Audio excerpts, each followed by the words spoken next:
Hello guys, আসসালামু আলাইকুম। আশা করি সবাই ভালো আছেন। টিভিএস 8 গাড়ি ক্লাস প্লেট এবং ক্লাস অ্যাসেম্বলিটা পুরোটাই দেওয়া লাগবে। দেখেন পুরো এক ব্লেড ডেবে গেছে, দুটা ব্যাটারি ডেবে গেছে, ক্লাস প্লেট জ্বলে গেছে। তো এই জন্য আসলে ব্যাটারি রেবে যাওয়ার জন্য গিয়ারটি শক্ত হয়, টানটা একেবারে কমে গেছে। 40-45-এর ওপর টান ওঠে না গাড়ি। এই পুরো সেটটা যখন দিয়ে দেবো গাড়ি 100 টান হবে, গিয়ারটা পাতলা হবে।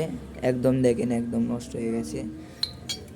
এগুলো দিলে একদম নতুন করে টান উঠবে গাড়িতে।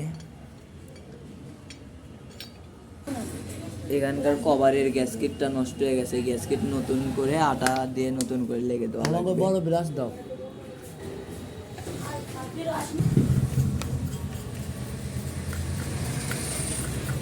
আর পিছাতে দেওয়া হচ্ছে।